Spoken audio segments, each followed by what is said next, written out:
আসসালামু আলাইকুম। নবম ও দশম শ্রেণীর শিক্ষার্থীরা তোমরা কেমন আছো? আশা করি বাড়িতে আসো, নিরাপদে আসো। করোনার এই দুর্যোগের সময় আমরা আমাদের স্বাভাবিক শ্রেণী কার্যক্রমে ফিরতে পারছি না, তাই তোমাদের এই অনলাইন শ্রেণী কার্যক্রমে স্বাগত জানাচ্ছি। আমি মোহাম্মদ তালহা রাশেদ, সিনিয়র শিক্ষক গণিত, Ibne Taslima Nasir school and college, Angaria, Shariatpur. শ্রেণী নবম ও দশম, বিষয় গণিত। আজকের আলোচনার বিষয়বস্তু হলো সেট, অনুশীলনী 2.1, লেকচার 2। সেট নিয়ে আমরা পূর্বে আরও 2টি লেকচার আলোচনা করা হয়েছে। একটি লেকচার ছিল স্পেশাল লেকচার, আর পরবর্তী লেকচার ছিল লেকচার 1। তো আজকে আমরা লেকচার 2তে যেসব বিষয় নিয়ে আলোচনা করব, 3টা টপিক নিয়ে আমরা আলোচনা করব: সেট প্রকাশের পদ্ধতি, গুণনীয়ক ও গুণিতক, সেট চিহ্নিতকরণ বা সেট ডিফাইন। তো আমরা প্রথমে চলে যাই সেট প্রকাশের পদ্ধতি। সেট প্রকাশের পদ্ধতি দুইটা। সেট প্রকাশের পদ্ধতি দুইটা, একটা হচ্ছে তালিকা পদ্ধতি, সেট গঠন পদ্ধতি। সেট প্রকাশের পদ্ধতি দুইটা, একটা হচ্ছে তালিকা পদ্ধতি, সেট গঠন পদ্ধতি। তালিকা পদ্ধতি কি? আমাদের অনেকের মনে প্রশ্ন যে তালিকা পদ্ধতি কি। এই পদ্ধতিতে সেটের সকল উপাদান সুনির্দিষ্টভাবে উল্লেখ করে দ্বিতীয় বন্ধনীর মধ্যে আবদ্ধ করা হয় এবং একাধিক উপাদান থাকলে কমা ব্যবহার করে উপাদানগুলোকে আলাদা আলাদা করা হয়। এক কথা আমরা বলতে পারি তালিকা পদ্ধতি হলো একটা সেটকে দ্বিতীয় বন্ধনীর মধ্যে আবদ্ধ করব এবং তার প্রত্যেকটা উপাদানের মাঝখানে আমরা কমা ইউজ করব। আমাদের যদি এখন অনেকেই প্রশ্ন করে যে সেট গঠন পদ্ধতি কি, সেট গঠন পদ্ধতি কি? এই পদ্ধতিতে সেটের সকল উপাদান সুনির্দিষ্টভাবে উল্লেখ না করে উপাদান নির্ধারণের জন্য সাধারণ ধর্মে উল্লেখ করা হয়। এই পদ্ধতিতে সেটের সকল উপাদান সুনির্দিষ্টভাবে উল্লেখ না করে উপাদান নির্ধারণের জন্য সাধারণ ধর্মের মাধ্যমে উল্লেখ থাকে। যেমন একটা সেট দেওয়া আছে এ সমান সমান এক্স সাজ দ্যাট এক্স স্বাভাবিক সংখ্যা ও বিজোড় সংখ্যা। দ্বিতীয় বন্ধনীর মধ্যে পুরো সেটটাকে বলা আছে। একটা ধর্মে প্রকাশ করতে হবে, যেমন এখানে বুঝাইছে স্বাভাবিক সংখ্যার মধ্যে সমস্ত বিজোড় সংখ্যা। একটা ধর্মে সাধারণ ধর্মে প্রকাশ করাটাই হচ্ছে সেট গঠন পদ্ধতি। তো আমরা চলে যাই, পরবর্তী টপিক হচ্ছে গুণনীয়ক। গুণনীয়ক কি? একটি সংখ্যাকে যে সকল সংখ্যা দিয়ে ভাগ করা যায়, একটা সংখ্যাকে যে সকল সংখ্যা দিয়ে ভাগ করা যায় সেটা হচ্ছে গুণনীয়ক। যেমন 12 সংখ্যাটা, 12 সংখ্যাকে 1 দ্বারা ভাগ করা যায়, 12 সংখ্যাকে 2 দ্বারা ভাগ করা যায়, 12 সংখ্যাকে 3 দ্বারা ভাগ করা যায়, 12 সংখ্যাকে 4 দ্বারা ভাগ করা যায়, 12 সংখ্যাকে 5 দ্বারা ভাগ করা যায় না, কিন্তু 12 সংখ্যাকে 6 দ্বারা ভাগ করা যায়, 12 সংখ্যাকে 12 দিয়ে ভাগ করা যায়, আর অন্য কোনো সংখ্যা দ্বারা ভাগ করা যায় না। তাহলে 12 এর গুণনীয়কগুলো হবে কি? 1, 2, 3, 4, 6, 12। গুণনীয়ক হলো একটা সংখ্যাকে যে সকল সংখ্যা দিয়ে ভাগ করা যায় তা হলো গুণনীয়ক। যেমন 12 সংখ্যাটিকে 1, 2, 3, 4, 6, 12 দ্বারা ভাগ করা যায়, তাহলে 12 এর গুণনীয়ক হচ্ছে কি? 1, 2, 3, 4, 6, 12। আমরা যদি গুণিতক কি, তারপরে যদি বলে গুণিতক কি, সংখ্যাটির নামটা পরে যে সংখ্যাগুলো পাওয়া যায় বা সংখ্যাটি গুণ করে যে সংখ্যা পাওয়া যায় তা হচ্ছে গুণিতক।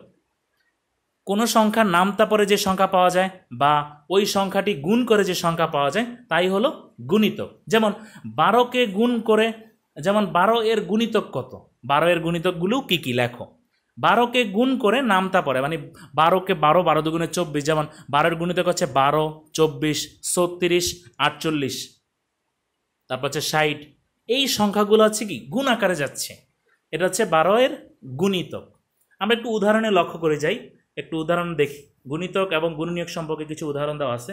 উদাহরণ 1-এ দেওয়া আছে 18 এর 3টি গুণিতক লেখো। গুণিতক মানে গুণ করা, নামতা আকারে বাড়বে। তাহলে 18, 18 দুগুণে 36, 3, 18, 54। তাহলে 3টা গুণিতক আমরা অলরেডি পেয়ে গেলাম।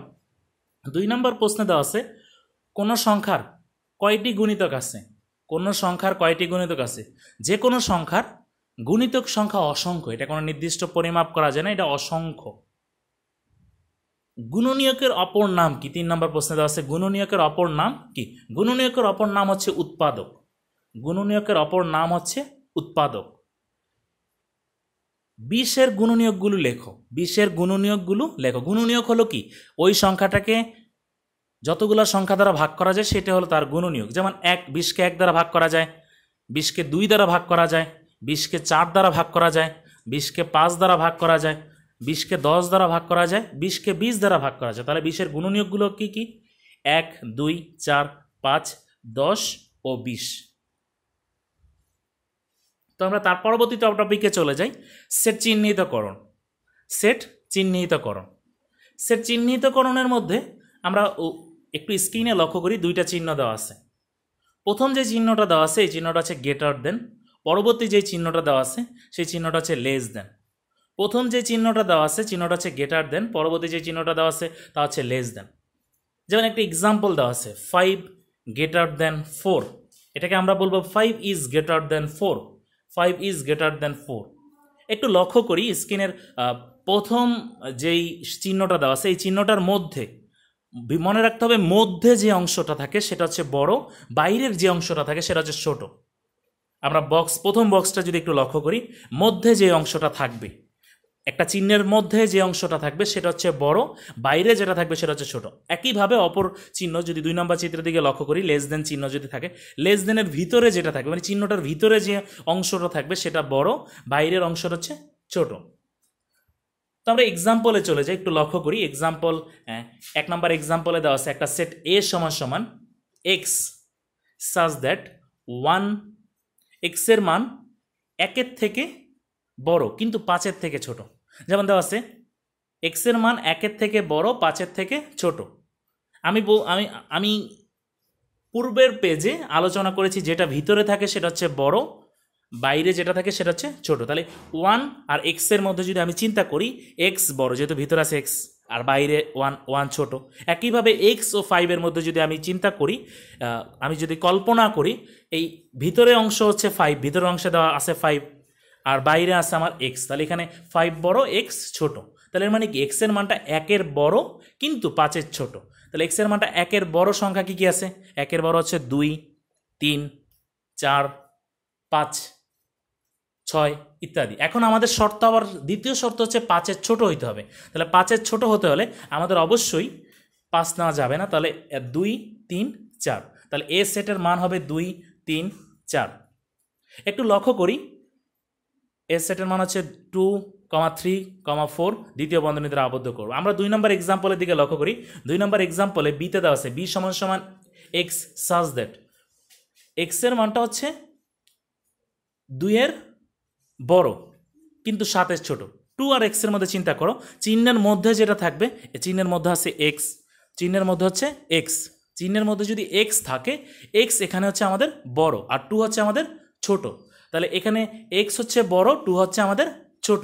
তাহলে এক্স বড়, 2 ছোট। আবার একইভাবে এক্স আর 7-এর মধ্যে যদি চিন্তা করো, এক্স আর 7-এর মধ্যে যদি চিন্তা করো, এখানে আমাদের 7 বড়, এক্স ছোট। 7 ভিতরে চিহ্নের মধ্যে, চিহ্নের ভিতরে যেটা থাকবে সেটা হচ্ছে বড়, বাইরে যেটা থাকবে সেটা হচ্ছে আমাদের ছোট। তাহলে 2x এবং 7 এই চিহ্ন দ্বারা আমরা যে বুঝলাম, চিহ্নর আমি ফর্মুলাটা যদি মনে রাখি, ভিতরে যে অংশটা থাকবে সেটা বড়, বাইরে যেটা থাকবে সেটা ছোট। তাহলে এই কথাটার এই যে আমার উপরের যেই প্রশ্নের যে লাইনটা দেওয়া আছে এক্স সাজ দ্যাট, তাহলে এক্সের মানটা এক্স সাজ দ্যাট এক্সের মানটা 2-এর বড় কিন্তু 7-এর ছোট। তাহলে 2-এর বড় মান হচ্ছে 3, 4, 5, 6, 7 কি নিতে পারবো? 7-এর ছোট, 7-এর ছোট মান হচ্ছে কত? 6। তাহলে আমি বলতে পারবো এক্সের মান হচ্ছে 3, 4, 5, 6। তাহলে 3, 4, 5, 6 দ্বিতীয় বন্ধনী দ্বারা আবদ্ধ করে দিব। আমরা যদি এক্সাম্পল 6-এর দিকে একটু লক্ষ্য করি, এক্সাম্পল 6 সি সমান সমান দেওয়া আছে এক্স সাজ দ্যাট জোড় সংখ্যা, এক্স সাজ দ্যাট জোড় সংখ্যা। শর্ত হচ্ছে জোড় সংখ্যা বললো এক্সের মানটা 1 এবং এক্সের মধ্যে যদি চিন্তা করি, কল্পনা করি 1 এবং এক্সের মধ্যে এখানে এক্স বড়, 1 ছোট। একইভাবে এক্স এবং 7-এর মধ্যে যদি কল্পনা করি, 7 বড়, এক্স ছোট, 7 বড়, এক্স ছোট। তাহলে এক্সের মানটা 1-এর বড় কিন্তু 7-এর ছোট। আবার আরেকটা শর্ত অ্যাড করা হচ্ছে জোড় সংখ্যা। তাহলে 1-এর বড় কিন্তু 7-এর ছোট। তাহলে 1-এর বড় আমরা আগে জোড় সংখ্যাগুলো চিন্তা করি, 2, 4, 6, 8 এগুলো হচ্ছে আমাদের জোড় সংখ্যা নিতে হবে। তাহলে 1-এর বড় কিন্তু আমাদের জোড় সংখ্যাগুলো নিতে হবে। জোড় সংখ্যা আছে কত? 2, 4, 6। তাহলে আমাদের 3টা জোড় সংখ্যা হবে 2, 4, 6। আমাদের 7-এর উপরে 7 মানে 7-এর উপরে যেতে পারবে না। তাহলে আমার টোটাল সেটটা সি সমান সমান পেলাম 2,4,6 দ্বিতীয় বন্ধনী দ্বারা আবদ্ধ করব। আমরা পরবর্তী 7 নম্বর এক্সাম্পলের দিকে যদি লক্ষ্য করি, ডি সমান সমান দেওয়া আছে এক্স জোড় সংখ্যা, এক্সের মানটা 2-এর বড় কিন্তু 7-এর ছোট। ভিতরে আছে 2 এবং এক্সের মধ্যে যদি আমরা কল্পনা করি, এখানে এক্স বড় 2 ছোট। একইভাবে আমরা যদি এক্স এবং 7-এর মধ্যে কল্পনা করি, 7 বড় এক্স ছোট, তাহলে এক্সের মানটা 2-এর বড় কিন্তু 7-এর ছোট। শর্ত দিছে জোড় সংখ্যা 2-এর বড়। আমি জোড় সংখ্যাগুলো আগে চিন্তা করি। আমি জোড় সংখ্যাগুলো যদি চিন্তা করি, প্রথমে জোড় সংখ্যাগুলো হচ্ছে আমাদের 2, 4, 6, 8, 10, 12, 14 ইত্যাদি সংখ্যা। তাহলে এক্সের মানটা 2-এর বড় কিন্তু 7-এর ছোট। তাহলে 2-এর বড় জোড় সংখ্যা হচ্ছে আমাদের 4, 6। আমরা 8 নিতে পারবো না। তাহলে আমাদের টোটাল সেট ডি সমান সমান পাবো 4 ও 6, 4,6 মানে 4,6 আমরা দ্বিতীয় বন্ধনী দ্বারা আমরা আবদ্ধ করে দেবো। আমরা পরবর্তী এক্সাম্পলে যদি একটু লক্ষ্য করি, 3 নম্বর এক্সাম্পলের দিকে, পি সমান সমান দেওয়া আছে এক্স সাজ দ্যাট এক্সের মানটা 2-এর বড় কিন্তু ইকুয়াল। নিচে চিহ্নটার নিচে দেখো, চিহ্নটার নিচে ইকুয়াল চিহ্ন দেওয়া আছে, চিহ্নটার নিচে ইকুয়াল লেস ইকুয়াল দেওয়া আছে। এক্সের মানটা 2-এর বড় কিন্তু সমান। আবার একইভাবে এক্স ও 6-এর মধ্যে এক্সের মানটা 6-এর ছোট, এক্সের মানটা 6-এর ছোট। তাহলে আমরা বলবো যে এক্সের মানটা 2-এর বড় কিন্তু সমান, আবার 6-এর ছোট হইতে হবে। তাহলে এক্সের মানটা 2-এর বড় কিন্তু 6-এর এই যে ছোট হতে হলে আমাদের মান পাবো কত? 2-এর থেকে বড় হচ্ছে কত? 2 নিতে হবে, 2-এর সমান বলছে। তাহলে 2, 3, 4, 5, 6 কি নিতে পারবো? 6-এর ছোট। তাহলে 2, 3, 4, 5 দ্বিতীয় বন্ধনী দ্বারা আমরা আবদ্ধ করব। একইভাবে আমরা যদি লক্ষ্য করি, কিউ সমান সমান দেওয়া আছে এক্স সাজ দ্যাট এক্সের মানটা 2-এর বড় কিন্তু এক্সের মানটা 6-এর ছোট বা 6-এর সমান। 2 এবং এক্সের মধ্যে যদি চিন্তা করি, যেটা ভিতরে হচ্ছে এক্স হচ্ছে বড়, 2 হচ্ছে ছোট। তাহলে একইভাবে এক্স আর 6-এর মধ্যে আমরা যদি কল্পনা করি, এখানে 6 বড় এক্স ছোট, কিন্তু নিচে ইকুয়াল দেওয়া আছে, 6-এর সমান নেওয়া যাবে, ইকুয়াল চিহ্ন দেওয়া আছে। তাহলে এখন যদি এক্সের মানটা 2-এর বড় কিন্তু এক্সের মানটা 6-এর ছোট বা সমান, তাহলে 2-এর বড় মানে হচ্ছে 3, 4, 5, 6 যেহেতু সমান বলছে 6 নেওয়া যাবে। তাহলে 3, 4, 5, 6 দ্বিতীয় বন্ধনী দ্বারা আবদ্ধ করব। একইভাবে আমরা যদি এক্সাম্পল 5-এর দিকে লক্ষ্য করি, এম সমান সমান দেওয়া আছে এক্স সাজ দ্যাট 3 এক্সের মানটা 3-এর বড়, এক্সের মানটা 3-এর বড় বা সমান এবং এক্সের মানটা 5-এর ছোট বা 5-এর সমান। তাহলে এক্সের মানটা 3-এর বড় মান আছে কত?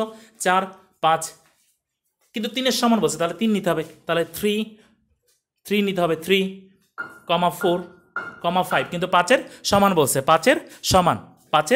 তাহলে কত হবে? 3, 4, 5 3, 4, 5 দ্বিতীয় বন্ধনী দ্বারা আমরা আবদ্ধ করে দিব। একইভাবে আমরা 8 নম্বর এক্সাম্পলের দিকে যদি একটু লক্ষ্য করি, ই সমান সমান দেওয়া আছে এক্স সাজ দ্যাট বিজোড় সংখ্যা এক্সের মানটা 1-এর বড় বা সমান, এক্সের মানটা 1-এর বড় বা সমান কিন্তু 7-এর ছোট। তাহলে 1-এর বড় বা সমান, 1-এর বড় বা 1-এর সমান কিন্তু 7-এর ছোট। তাহলে বিজোড় সংখ্যা নিতে হবে। তাহলে বিজোড় সংখ্যা আমরা জানি 1, 3, 5, 7, 9 এর মধ্যে শুধু বিজোড় সংখ্যাগুলো আমাদের নিতে হবে, শর্ত অ্যাড করছে। তাহলে এক্সের মানটা 1-এর সমান মানে কি? 1, 3, 5, 7 কি নিতে পারবো, কিন্তু 7-এর ছোট মানে 7 নেওয়া যাবে না। তাহলে আমাদের হবে 1, 3, 5 দ্বিতীয় বন্ধনীতে আবদ্ধ করব।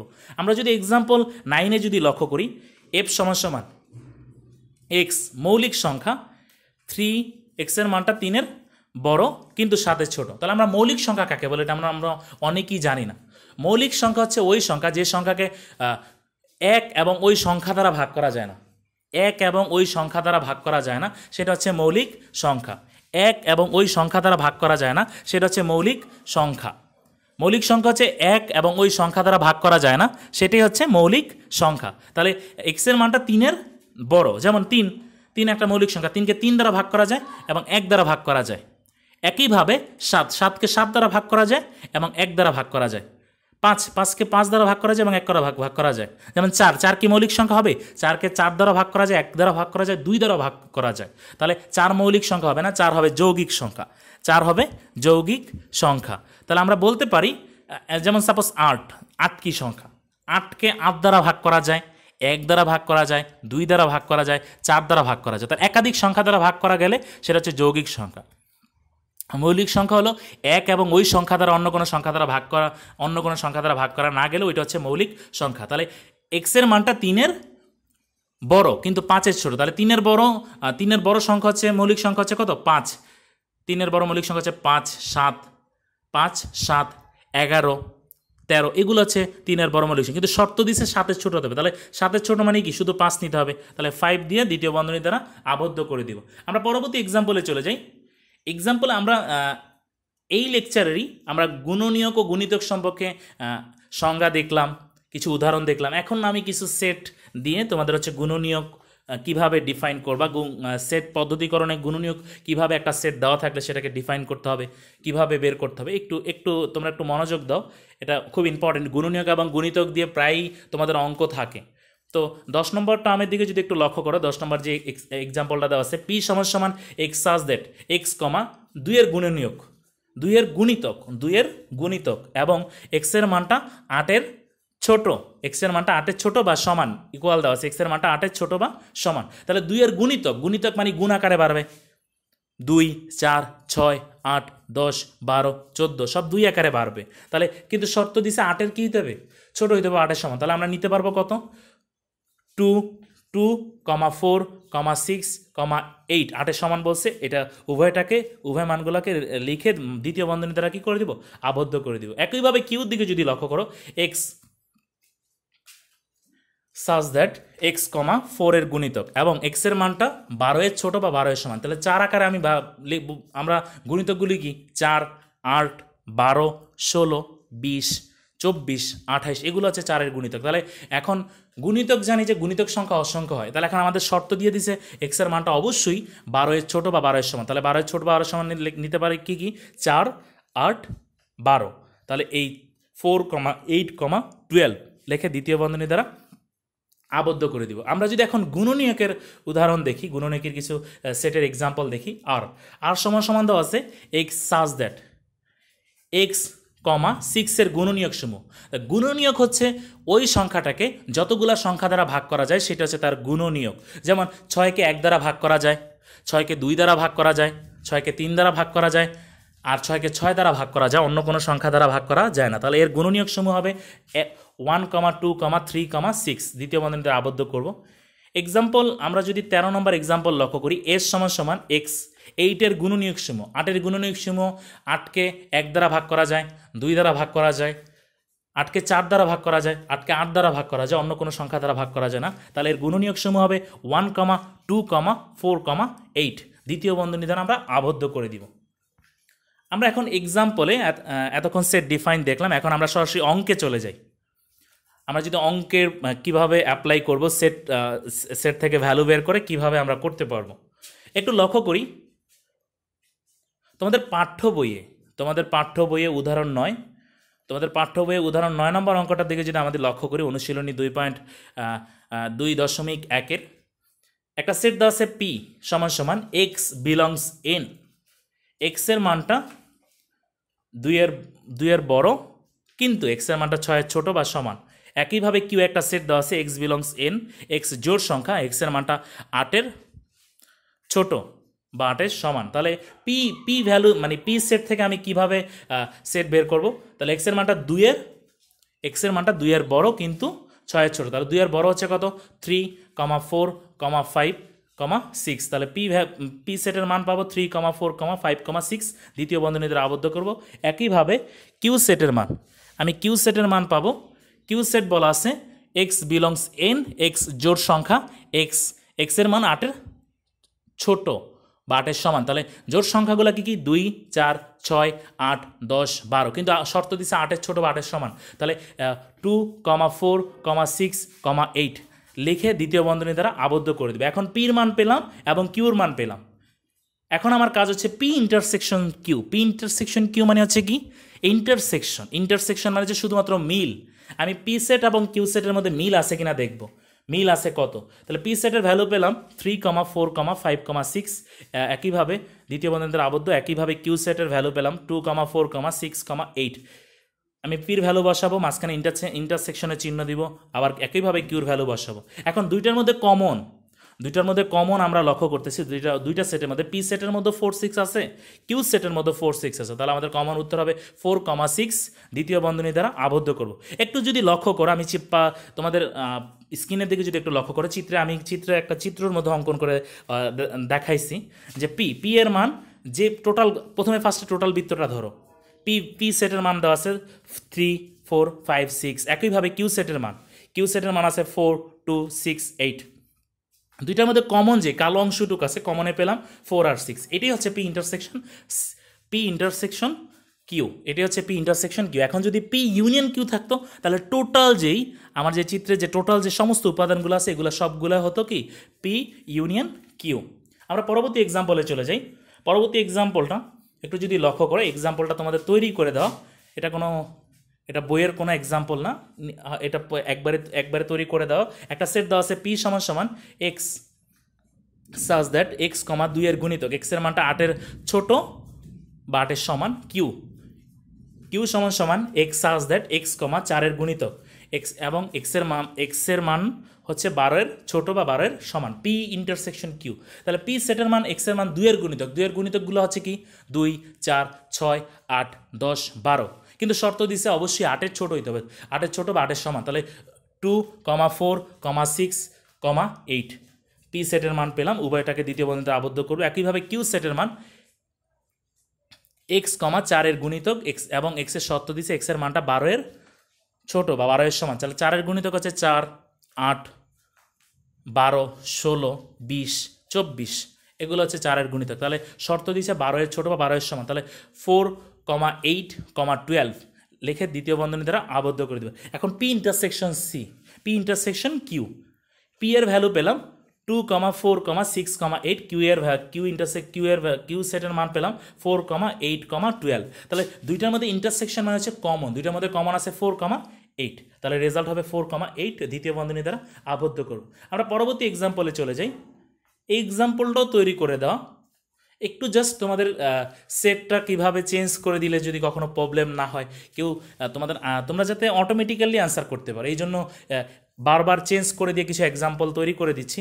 একটু লক্ষ্য করো, আমার পরবর্তী এই যে এক্সাম্পলটা দেওয়া আছে, পি এবং কিউ যথাক্রমে 21 ও 35 এর সকল গুণনীয়কের সেট পি ইউনিয়ন কিউ নির্ণয় করো। তাহলে পি সেট 21 এবং 35 এর গুণনীয়ক বলছে।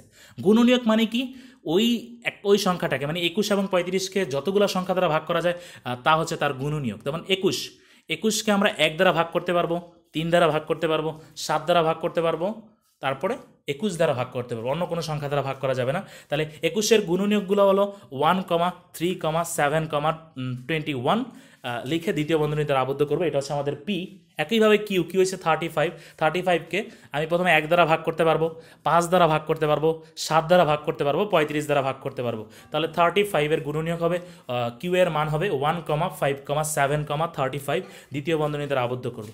এদের ইউনিয়ন পি ইউনিয়ন কিউ বের করতে বলছে। পি ইউনিয়ন কিউ মানে হচ্ছে কি সমস্ত উপাদানগুলো হবে, যা আছে সব উপাদানগুলো হবে। তাহলে রেজাল্ট হবে 1, 3, 5, 7, 21, 35 লিখে দ্বিতীয় বন্ধনী দ্বারা আবদ্ধ করব। আমরা এখন পরবর্তী এক্সাম্পল লক্ষ্য করি। পরবর্তী এক্সাম্পল হচ্ছে তোমাদের পাঠ্য বইয়ের 9 নম্বর অঙ্ক। তোমাদের পাঠ্য বইয়ের 9 নম্বর অঙ্ক অনুশীলনী 2.1 একটা সেট প্রশ্নে বলা আছে এ ও বি যথাক্রমে 35 এবং 45 এর সকল গুণনীয়ক সেট হলে এ ইউনিয়ন বি ও এ ইন্টারসেকশন বি নির্ণয় করা। 35 এর গুণনীয়ক সমূহ। তাহলে আমরা 35কে এরকম লিখতে পারি, 1 দ্বারা ভাগ করতে পারি, তাহলে 1 × 35। আবার একইভাবে 5, 7, 35, 5 × 7 দিয়ে, তাহলে 5 টোটাল 35 এর আমাদের গুণনীয়কগুলো পেলাম 1, 5, 7, 35। এটা হচ্ছে আমাদের এ সেটের মান। এ সেটের মান হচ্ছে 1, 5, 7, 35। এটা হচ্ছে এ সেটের মান। একইভাবে আমাদের 45কে আমরা 1 দ্বারা ভাগ করতে পারবো, 3 দ্বারা ভাগ করতে পারবো, জানি যে 3 15, 3 15 হচ্ছে 45, 5 নং 45। তাহলে আমরা পেলাম আমাদের এই যে 45-এর গুণনীয়ক পেলাম 1, 3, 5, 9, 15, 45। এটা হচ্ছে বি সেটের মান। উভয়টাকে দ্বিতীয় বন্ধনীতে আবদ্ধ করব। এ ইউনিয়ন বি হবে, এদের সমস্ত উপাদান মিলে আমরা A union B. A set এবং বি সেটের যতগুলো উপাদান আছে সব উপাদান মিলে আমরা এ ইউনিয়ন বি পাবো। এ ইউনিয়ন বির মান হবে 1, 3, 5, 7, 9, 15, 35, 45 দ্বিতীয় বন্ধনীতে আবদ্ধ করব। একইভাবে A intersection B, A set এবং বি সেটের মধ্যে যেটা কমন উপাদান সেটা হবে আমাদের এ ইন্টারসেকশন বি। এ সেটে এবং বি সেটের মধ্যে কমন আমরা পেলাম 1, 5, তাহলে 1, 5 কে দ্বিতীয় বন্ধনীতে আবদ্ধ করবো। এটা হচ্ছে আমাদের এ ইন্টারসেকশন বি এর অ্যান্সার। আমরা পরবর্তী একটা টপিক হচ্ছে নিঃছেদ সেট। এটা আমরা পূর্বে আলোচনা করা হয় না, প্রায় প্রশ্ন দিয়ে থাকে অনেক সময় যে দুইটা নিঃছেদ সেট কি হবে। নিঃছেদ সেট বা ডিসজয়েন্ট সেট, যার অপর নাম হচ্ছে ডিসজয়েন্ট সেট। দুটি সেটের মধ্যে যদি কোনো সাধারণ উপাদান না থাকে, দুইটা সেটের মধ্যে যদি কোনো কমন উপাদান না থাকে, তাহলে দুইটা সেটের মধ্যে যদি কমন উপাদান না থাকে তবে দুটি সেট পরস্পর নিঃছেদ সেট হবে। দুইটা সেটের মধ্যে যদি কোনো কমন উপাদান না থাকে তাহলে সেটাই হচ্ছে পরস্পর নিঃছেদ সেট। মনে করি এ ও বি দুইটা সেট, তাহলে এর নিচ্ছেদ সেট হবে এ ইন্টারসেকশন বি সমান ফাঁকা সেট। নিঃছেদ সেট হতে হলে অবশ্যই আমাদের প্রথম শর্ত হচ্ছে এ ইন্টারসেকশন বি সমান ফাঁকা সেট হতে হবে। এ ও বি পরস্পর নিঃছেদ সেট বলে। আমরা একটু এক্সাম্পলে লক্ষ্য করি। আমরা একটা এক্সাম্পল যদি একটু লক্ষ্য করি, এক্সাম্পলটা তৈরি করে দেওয়া। একটা সেট দেওয়া আছে এ সমান এক্স সাজ দ্যাট এক্স বিজোড় স্বাভাবিক সংখ্যা 1, এক্সের মানটা একের বড় কিন্তু সাথে ছোট, এক্সের মানটা একের বড় কিন্তু সাথে ছোট, এবং বি সমান এক্স সাজ দ্যাট 8-এর গুণনীয়ক সমূহ হলে দেখাও যে এ ও বি সেট দ্বয় পরস্পর নিঃছেদ সেট। তাহলে প্রথম এ সেটের মান আমরা বের করতে হবে। এ সেট বলছে বিজোড় স্বাভাবিক সংখ্যা, শর্ত দেওয়া আছে এক্সের মানটা একের ছোট কিন্তু সাতের, এক্সের মানটা একের বড় কিন্তু সাতের ছোট। প্রথম শর্তে দেওয়া আছে এক্সের মানটা একের বড় কিন্তু সাতের ছোট, কিন্তু শর্ত হচ্ছে বিজোড় সংখ্যা, একের বড় বিজোড় সংখ্যা হচ্ছে 3, 5, 7, 9, কিন্তু শর্ত সাথে ছোট। শর্ত সাথে ছোট হলে আমাদের এ সেটের মান হবে 3, 5 দ্বিতীয় বন্ধনীতে আবদ্ধ করব। 8-এর গুণনীয়ক সমূহ, 8কে যদি আমরা ভাঙাই, 8কে এরকম করে লেখা যায় 1 × 8, আবার 4 দুগুণে 8, 2 × 4। তাহলে আমরা 8-এর গুণনীয়ক সমূহ পেলাম 1, 2, 4 আর হচ্ছে 8। তাহলে আমাদের বি সেটের মান পেলাম 1, 2, 4, 8 দ্বিতীয় বন্ধনীতে আবদ্ধ করব। এ ইন্টারসেকশন বি, এ এর ভ্যালু বসাবো 3, 5, ইন্টারসেকশন বি এর ভ্যালু হচ্ছে 1, 2, 4, 8 দ্বিতীয় বন্ধনীতে আবদ্ধ করব। দুইটার ইন্টারসেকশন করার পর আমাদের কোনো উপাদান মিল নাই, তাহলে এর মানে আমাদের হবে ফাঁকা সেট। সুতরাং এ ও বি সেট দ্বয় পরস্পর নিঃছেদ সেট।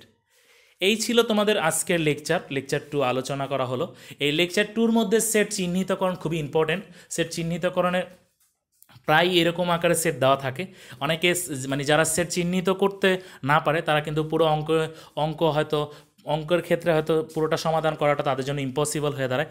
যারা সেট চিহ্নিতকরণ করতে পারবে তারা অবশ্যই সেটের মধ্যে খুব সহজেই অল্পতেই তারা যে কোনো প্রশ্নে মার্ক ক্যারি করা তাদের জন্য খুব সহজ হয়ে যাবে। আজকের মতো লেকচার এতটুকুই। সকলে ভালো থেকো, নিরাপদ দূরত্ব থেকো। আল্লাহ হাফেজ।